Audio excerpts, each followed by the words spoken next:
इसको करिएगा। अच्छा, हमने अभी तक मैग्नेटिक फील्ड और इलेक्ट्रिक फील्ड दोनों के बारे में इंडिविजुअली पढ़ लिया। क्या हो कि अगर ये दोनों फील्ड एक साथ अप्लाइड कर दिए जाएं और क्रॉस्ड हों,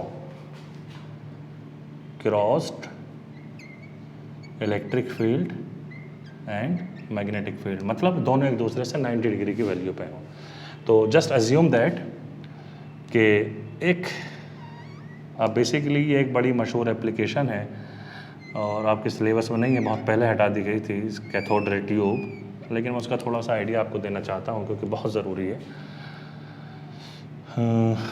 ये एक चैम्बर अज्यूम कर लीजिए आप, और इस चैम्बर के इस साइड में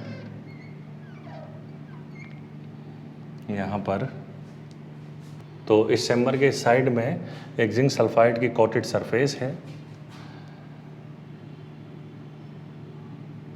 इधर से आपका एक प्लेट्स लगी हुई हैं, पॉजिटिव और नेगेटिव प्लेट हैं, तो पॉजिटिव से नेगेटिव की तरफ इलेक्ट्रिक फील्ड होगा, तो इलेक्ट्रिक फील्ड की जो डायरेक्शन है वो कुछ इस तरह से है।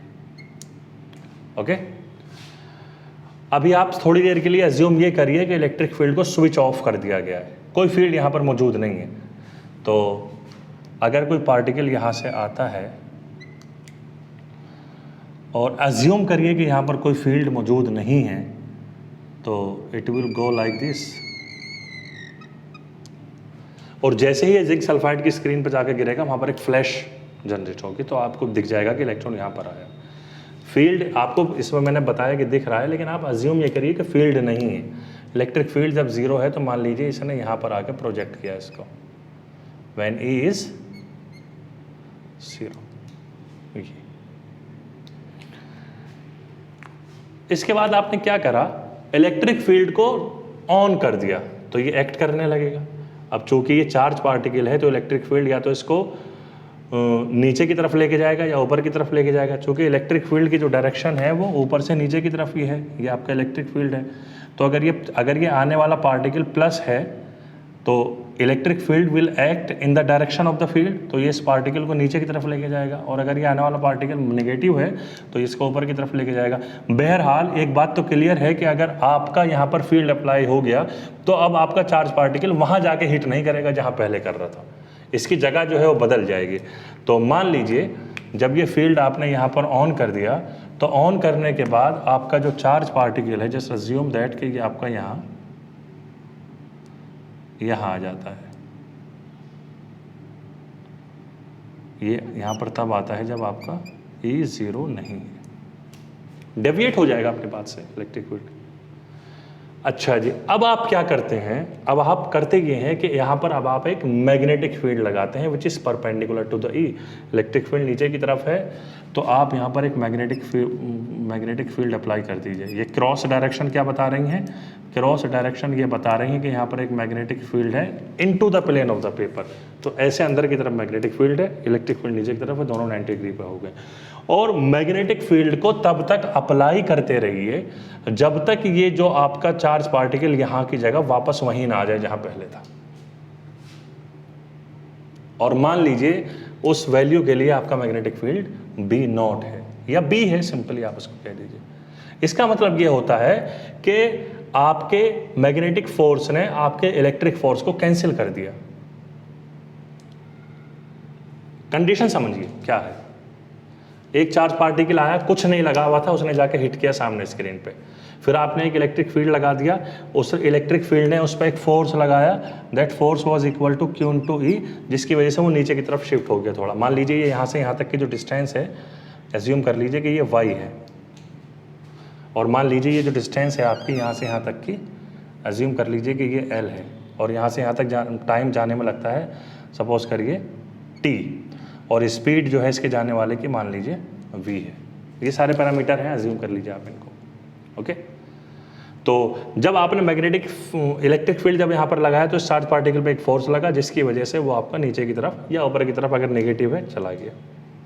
फिर आपने यहाँ पर एक मैग्नेटिक फील्ड अप्लाई किया, और मैग्नेटिक फील्ड ऐसे अप्लाई किया कि इस चार्ज पार्टिकल का जो डेविएशन y था इसको वापस जीरो कर दे वो। अगर ऐसा हो गया, in that case your magnetic field is basically cancelling the electric field, क्योंकि इलेक्ट्रिक फील्ड तो ऑलरेडी अप्लाइड है, अब आपने इन एडिशन वहां पर मैग्नेटिक फील्ड अप्लाई किया है। That means now your magnetic field, which is basically Q V cross B, now it is basically cancelling your electric field. These two forces will be same. That means QE, or you can say Q V cross B will be equal to QE. So you can say Q V B sin theta हो जाएगा, Q से Q cancel हो गया, V B sin theta is equal to E, और theta is the angle between V and B. तो V आपका इस direction में है और B जो है आपका अंदर की तरफ है, तो थीटा आपका 90 डिग्री है, sin 90 की वैल्यू 1 हो गई. So V into B will be equal to E. That means your velocity of a charged particle will be equal to E upon B. Now basically you can control the speed of the charged particle by maintaining this ratio, by maintaining this equality FE and FB, and you can maintain the electromagnetic field and you can get whatever speed you want. तो आप electric field और magnetic field को control करके speed को control कर सकते हैं, इसलिए हम इसको वेलोसिटी सेलेक्टर भी कहते हैं. इसका एक नाम और है, जो वेलोसिटी आप चाहें आप वहाँ से वो ले सकते हैं. अच्छा, इसका सिर्फ यही काम नहीं है, इसकी एक बड़ी सेंट्रल इंपॉर्टेंस है आपके फिजिक्स में. अभी मैं आपको बताता हूँ उसका क्या है. देखिए, सेकेंड इक्वेशन ऑफ मोशन क्या कहती है, S is equal to u t plus half a t square. अगर कोई चार्ज पार्टिकल रेस्ट से शुरू करे तो U equal to 0. Acceleration of a charge particle in electric field is QE upon M होता है. ओके, टाइम उसको यहाँ से यहाँ तक आने में, लेंथ L है, स्पीड V है, तो time will be equal to L upon V, distance upon speed. And S distance is equal to Y, तो Y will be equal to 0 plus half, A की जगह आपका आ गया QE अपॉन M, और T की जगह आ गया आपका L square upon V square. Okay, use the value of V, which is E upon B. So what you get? You will get Y will be equal to QE upon 2M L square, 1 upon B square means B ऊपर पहुंच जाएगा और V E नीचे आ जाएगा आपका. तो एक इसे एक ही कैंसिल हो गया. So Y will be equal to Q L square B square upon 2M. But you know already Y, you know already B, आपने मेंटेन किया है खुद, you know already the length. तो आप इस एक्सप्रेशन का करेंगे क्या? इस एक्सप्रेशन से जे थॉमसन ने ये किया था कि Q अपॉन M की वैल्यू फाइंड आउट की थी, which is equal to 2Y upon E भी तो कहीं होगा, 2ME है बेसिकली, तो it was equal to 2YE divided by L square B square, and this lead to the charge of the electron. आपको नहीं पता था इस अरेंजमेंट से पहले कि चार्ज कैसे कैलकुलेट करेंगे, but by using this relation you can calculate the charge to mass ratio, और फिर बाद में चार्ज के भी कैलकुलेट कर. लेकिन ये पहला एक्सपेरिमेंट था जिससे आपने ये चीज़ समझी कि चार्ज कैसे कैलकुलेट भी किया जा सकता है किसी चार्ज पार्टिकल का, क्योंकि ये सारी वैल्यूज नॉन है. आप चार्ज टू मास रेशियो निकाल लीजिए, बड़ा सिंपल तरीका है, फिर चार्ज आ जाएगा.